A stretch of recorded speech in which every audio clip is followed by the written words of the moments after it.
The cardboard box sat between my kids like a coffin of crushed hopes. Inside, the deflated remnants of our dreams, pool brochures, carefully circled measurements, and a receipt for a deposit that would now go nowhere. Emma, my 10-year-old, had that look, the one that says the world is profoundly unfair and adults are the worst possible creatures on the planet. We saved for 6 months, Jake, my 8-year-old, mumbled, tracing a finger along the pool's glossy picture. I knew that feeling, the anticipation, the summer stretching before you like an endless promise of joy, suddenly snapped shut by 3 words, not allowed. Here, let me take you back to how this all started. It wasn't just about a pool. It was about survival, suburban survival. Summer in our neighborhood was like a pressure cooker. Endless days of kids stuck inside, screens flickering, air conditioning humming a monotonous drone of boredom. My kids needed an escape. Hell, I needed an escape. The pool had been their dream. Not some Olympic-sized monstrosity, but a simple 12-foot round above-ground pool. Something to splash in, to cool off, to create memories that didn't involve Minecraft or TikTok. We planned it meticulously. Emma had created a presentation, complete with color-coded charts and bullet points, explaining why this pool was essential to summer survival. Jake had done extra chores.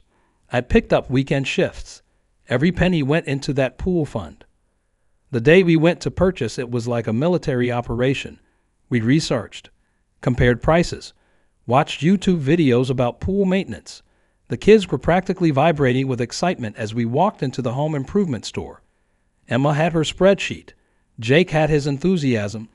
I had my credit card and a dream of peaceful summer afternoons. Then came Karen.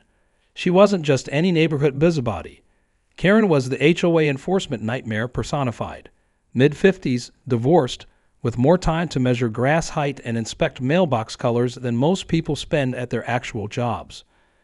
Her white Mercedes SUV was less a vehicle and more a mobile complaint center, bristling with HOA paperwork and righteous indignation. I remember the moment clearly. We just finished loading the pool box into our cart. Jake was doing a little victory dance. Emma was checking off the final item on her planning spreadsheet. And then, like a Karen-shaped thundercloud, she appeared.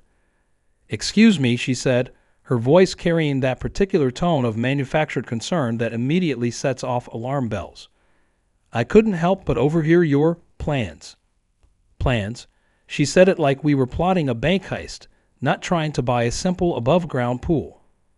Her clipboard, always the clipboard, materialized as if by magic, pristine white, covered in what I was sure were meticulously organized complaints and violations. "I'm afraid that won't be possible," she continued, adjusting her designer sunglasses. "Temporary water structures are strictly prohibited in Section 7.3 of our neighborhood bylaws." Jake's dance stopped. Emma's marker hovered mid-checkmark. "But it's just a small pool," I tried, already knowing it was futile. Reasoning with Karen was like trying to negotiate with a parking meter. Impossible and potentially painful. She tilted her head, that smile, the one that said she was enjoying this far too much, spreading across her face. Safety hazard, potential property value impact, insurance concerns. Not allowed. Here. And just like that, 6 months of dreams deflated faster than a cheap birthday balloon. Now the box sat between my kids, a monument to bureaucratic nonsense, a testament to suburban tyranny. But Karen made one crucial mistake. She assumed we would simply give up. She had no idea what was coming. The neighborhood had a saying, "You don't mess with Karen." It wasn't an official motto, but it might as well have been carved into the welcome sign at the subdivision entrance. I spent the next week becoming an HOA bylaw scholar. My nights were no longer about Netflix or mindless scrolling. Instead, I hunched over my laptop, diving deep into the digital archives of our homeowners association. Each page was a battlefield, each paragraph a potential weapon. Karen wasn't just any HOA enforcer. She was a legend, and not the good kind. Her resume of neighborhood terror was impressive, in a horrifying sort of way. 3 years ago, she'd gotten the Rodriguez family fined for their son's basketball hoop. Improper sporting equipment placement. The violation read, 2 years back, she'd measured grass length with a literal ruler, citing one family for having blades 1/8 of an inch over the prescribed maximum height. The local coffee shop became my war room. I'd sit in the corner, surrounded by printouts, highlighters, and half-empty coffee cups. Old Mr. Jenkins, who'd been a regular there for decades, would shake his head and chuckle. Another HOA victim, he'd ask, refilling my cup. Research. I'd correct him. Tactical preparation. My kids thought I was losing my mind. Emma would catch me muttering about bylaw subsections. Jake would find HOA documents tucked between his comic books. My wife just rolled her eyes, but I could see the hint of a smile. She knew what was coming. I discovered Karen's weakness through careful investigation. She was all about the letter of the law, but not its spirit. Every violation she'd ever filed was technically correct, but morally bankrupt. Like the time she reported the Williams family for having a non-regulation holiday decoration, an inflatable snowman that was 2 inches taller than the permitted height. The more I dug, the more I realized this wasn't just about a pool anymore. This was about suburban freedom, about the right of families to enjoy their own property without death by 1,000 bureaucratic cuts. My corkboard at home became a conspiracy theorist's dream. Red strings connected photocopied bylaws. Sticky notes with carefully scrawled notes. Section 7.3. Temporary structures. One read. Another. Noise ordinance limits. The neighborhood watched me with a mixture of curiosity and fear. Neighbors would wave, then quickly look away. I was becoming that guy, the one who was about to do something. But I wasn't crazy. I was prepared. My research revealed Karen's ultimate vulnerability. For all her rule following, she had one massive blind spot. She believed in the system so completely that she couldn't imagine anyone would actually challenge her. Every previous complaint had been met with immediate surrender. Every violation had been quickly corrected. She'd never met someone willing to fight back. One evening, as I was organizing my final documents, Emma walked in. She looked at the corkboard, then at me. "Dad," she said, "are you okay?" I turned, a highlighter between my teeth. HOA bylaws spread across the dining room table. "Better than okay," I told her. "We're going to war." Her smile was slow, dangerous, exactly like mine. Karen had no idea what was coming. Home improvement stores became my war rooms. Weekends that should have been spent relaxing transformed into tactical planning sessions. The kids thought I was building some kind of epic summer project. Little did they know, this was more than a project. This was a revolution. My first stop was the landscaping section. Tarps became my obsession. Not just any tarps. Industrial-grade, heavy-duty monsters that could withstand the weight of multiple children, gallons of water, and the sheer force of suburban rebellion. I compared tensile strengths, water resistance, and durability like a general planning a military campaign. "Can I help you?" the store clerk asked, watching me examine my 5th tarp that afternoon. "Research," I mumbled, holding the tarp up to the light, measuring its potential for maximum slipperiness. Jake and Emma started to catch on. They'd hover around my makeshift planning area in the garage, whispering and giggling. "What are we building, Dad?" Emma would ask, her detective skills inherited directly from me. "Something magnificent," I'd reply with a wink. The sprinkler hunt was next. These weren't your grandmother's lawn sprinklers. I was looking for industrial-grade water distribution machines that could create a water environment NASA would be proud of. Rotation speeds, water pressure, coverage area. Each specification was a potential weapon in my arsenal against Karen's bureaucratic tyranny. My wife, Sarah, walked into the garage one evening, finding me surrounded by diagrams, water pressure charts, and what looked like a mad scientist's collection of water-related equipment. "Do I want to know?" she asked, one eyebrow raised. "Probably not," I responded, holding up a particularly complex sprinkler head. "But it'll be epic." The soap was a whole different mission. We weren't talking about your standard dish soap. I needed industrial-grade, maximum slipperiness liquid that would turn our backyard into the most magnificent slip and slide in suburban history. I researched foam machines, studied water-based lubricants, and consulted forums dedicated to extreme backyard water experiences. My first prototype was modest, a single tarp, carefully angled, with a garden hose providing a tentative stream of water. The kids watched with a mixture of excitement and skepticism as I conducted my first test run. I went first, because of course I did. The slide was underwhelming. I moved about 3 feet before coming to an awkward stop, grass stains decorating my shorts, pride slightly bruised. Jake's laughter was instantaneous and merciless. Not perfect, I declared, brushing grass from my backside, but a start. Emma was already taking notes. Angles, water distribution, speed. My little engineer was analyzing the failure like a scientific experiment. We need more water, she concluded, and a steeper angle. I couldn't have been more proud. The neighborhood started to notice. Curious glances, whispered conversations. Mr. Rodriguez from 2 doors down would slow his morning walk, eyeing our increasingly complex backyard setup. Planning something? He'd ask with a knowing smile. Just a summer project, I'd reply, my poker face firmly in place. But we both knew this was more than a project. This was a declaration of war. Karen had no idea what was coming. Our backyard was transforming into a weapon of mass recreation, and I was the general, my children my loyal lieutenants, ready to wage the most epic battle of suburban history. The morning of our inaugural slip and slide assault dawned perfect. Cloudless sky, temperature climbing, humidity hanging like a promise of maximum summer chaos. I'd spent weeks preparing, but nothing could prepare me for what was about to happen. Our backyard was no longer just a patch of grass. It was a precision-engineered water warfare zone.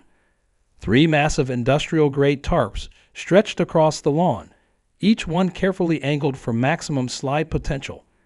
The seams were sealed with military-grade waterproofing. Sprinklers positioned like artillery pieces waited to unleash their aquatic assault. "Is this legal?" Jake asked, his eyes wide with a mix of excitement and scientific curiosity. Completely, I lied. Mostly. The foam machine was my masterpiece. Imported from some industrial cleaning website, it could generate suds that would make a car wash look like a light mist.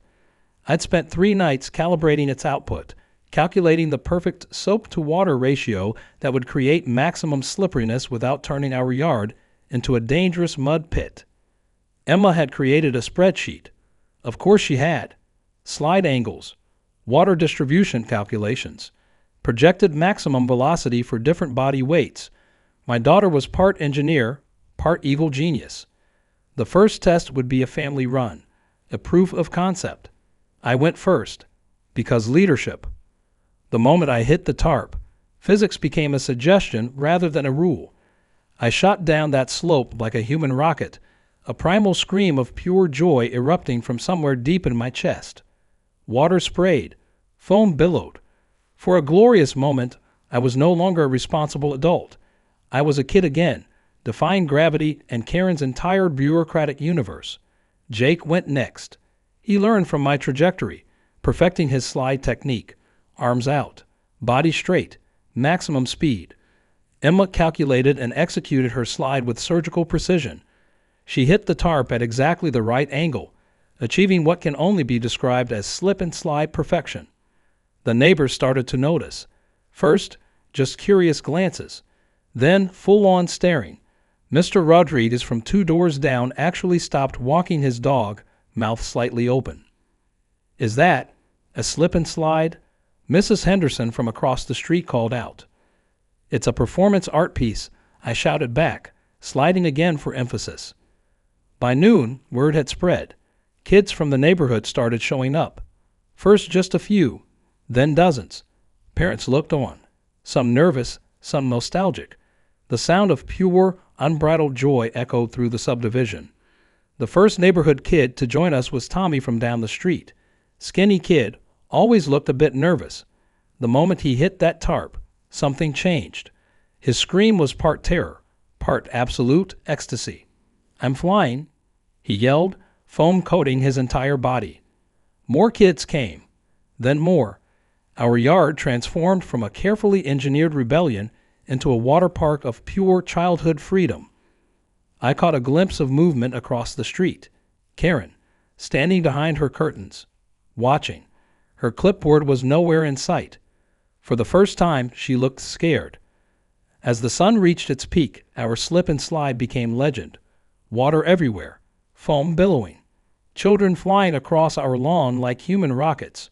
The battle had begun, and we were winning. The envelope arrived 3 days later, crisp white, official HOA letterhead, with Karen's fingerprints of bureaucratic vengeance all over it. I recognized the typing immediately, that particular font she used that seemed to scream manager of the universe. Unauthorized recreational infrastructure, the first line read. I couldn't help but laugh. It sounded like we constructed a moon landing platform, not a slip and slide.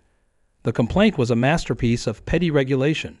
Detailed photographs accompanied the letter, each one carefully selected to make our backyard look like a potential disaster zone. There was Jake mid-slide, foam flying. Emma calculating her next run. Me, arms spread, looking like I was auditioning for a middle-aged superhero movie. Attached were citations for noise pollution, unauthorized water distribution, potential property value depreciation, safety hazard creation, excessive jubilant activity. That last one wasn't even a real thing, but Karen made it sound like a criminal offense. I spread the documents across the kitchen table. Sarah walked in, coffee in hand, took one look, and started laughing. She didn't.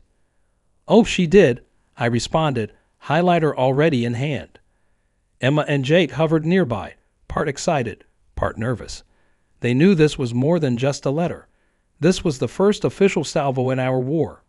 My response would be surgical, precise, a bureaucratic counterattack that would make Karen wish she'd never touched her clipboard. I started by cross-referencing every single claim with the HOA bylaws. Noise pollution.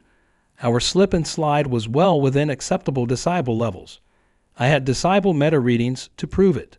Unauthorized water distribution. The water never left our property. Safety hazard. I pulled CDC guidelines about childhood physical activity, complete with footnotes and academic citations. Each paragraph was crafted like a legal missile. Polite, detailed, absolutely devastating. I included time-stamped video evidence, parental permission slips, noise level measurements, safety protocol documentation, a detailed diagram of our slip and slides engineering specifications. By the time I was done, the response packet was thicker than most college applications. Is this war? Jake asked, watching me seal the envelope. This, I told him, is defending our right to have fun. The HOA board was going to get a lesson in suburban warfare. I hand-delivered the response, making sure to get a signed receipt. The clerk at the HOA office looked simultaneously terrified and impressed. Are you a lawyer? She asked. Just a dad, I responded with a wink. Karen's response would come. Of that, I was certain, but this time we were ready. The neighborhood watched. Whispers spread. Mr. Rodriguez gave me a thumbs up when I returned from the HOA office. Mrs. Henderson waved from her front porch. Our little slip and slide rebellion was gaining momentum. And Karen? Karen was about to learn that you don't mess with a dad who's been told no one too many times. Something magical happened in the weeks following our slip and slide rebellion. It wasn't just about water and foam anymore. It was about freedom, suburban liberation, one foam-covered child at a time. The first to join our cause was Mr. Rodriguez. His son had been banned from playing basketball in the driveway, another Karen special. He showed up one Saturday morning with a cooler of drinks and a look of pure determination. Mind if we join? He asked, a glint of mischief in his eye. Mind? This was becoming a movement. His son Louis was a slip and slide natural. He hit that tarp like he'd been training his entire life. Other kids started trickling in. Tommy from down the street, the Williams twins, even shy Emily from the corner house, who rarely came out during neighborhood events. Our backyard transformed. It wasn't just a slip and slide anymore. It was a sanctuary of childhood joy. Word spread faster than the foam we were generating. Parents who had previously been beaten down by HOA regulations started to show up, not just dropping kids off, staying, participating, rediscovering their own inner child. Mrs. Henderson, a retired elementary school teacher, brought homemade popsicles. Mr. Jenkins from the coffee shop arrived with a professional-grade video camera, documenting what he called the Great Suburban Uprising. In all my 70 years, he told me, adjusting his glasses, I've never seen anything like this. The slip and slide became a daily event. We established rules, safety protocols, permission slips, but more importantly, we established community. Karen watched. I knew she was watching. Her curtains twitched. Her clipboard remained suspiciously close, but she didn't move, didn't act. Perhaps she was gathering evidence. Perhaps she was plotting. Or perhaps, for the first time, she was scared. The neighborhood dynamic shifted. Conversations changed. No longer were people whispering about HOA violations. They were talking about slip and slide techniques, best soap ratios, maximum velocity calculations. Emma, my engineer daughter, started keeping a community log, slide performance metrics, weather conditions, optimal water to foam ratios. She was creating a scientific database of suburban rebellion. Jake became the safety coordinator. He'd measure water depths, check tarp tensions, ensure every kid had a safe, maximum fun experience. We weren't just fighting Karen anymore. We were building something. One evening, as the sun started to set and the last of the foam settled, Mr. Rodriguez pulled me aside. You realize what you've done, right? He asked. I wasn't sure. You've given the neighborhood back its soul, he continued. These kids, these families, we've forgotten how to have fun, how to be a community. I looked around, kids laughing, parents chatting, neighbors who had been strangers mere weeks ago now sharing stories, drinks, moments of pure joy. Karen's power was crumbling, not through confrontation, not through official complaints, but through something far more powerful. Pure, unadulterated happiness. The rebellion had begun, and we were just getting started. The local news van rolled up on a Saturday morning like some kind of journalistic cavalry. It wasn't our first media attention.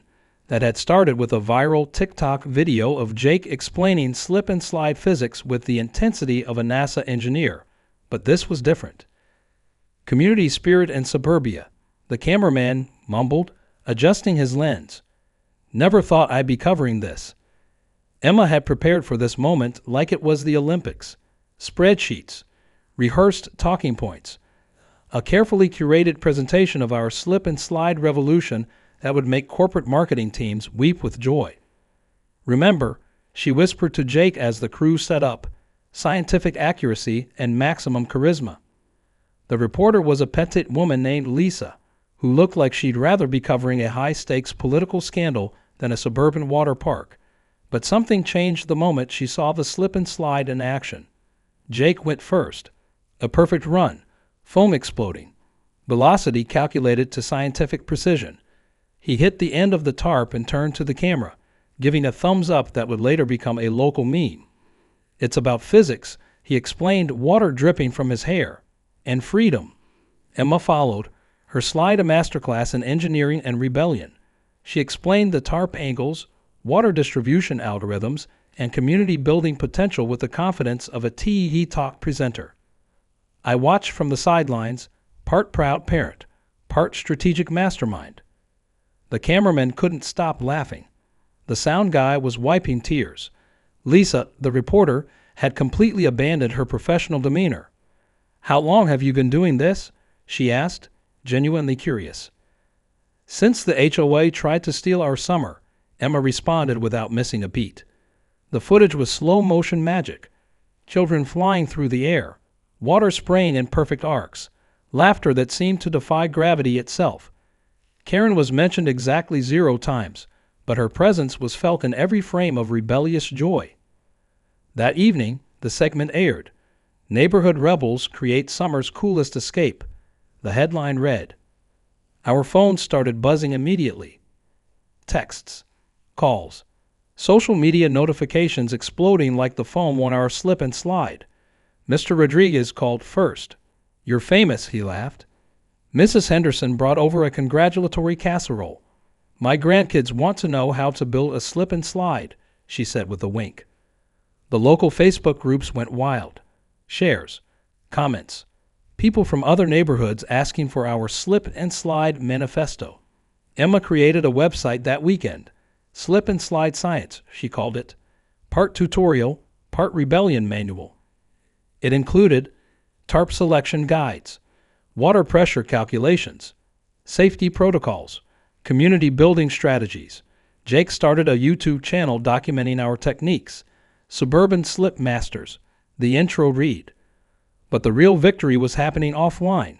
Neighborhoods across town were creating their own slip and slides, reclaiming their summers, their joy, their community.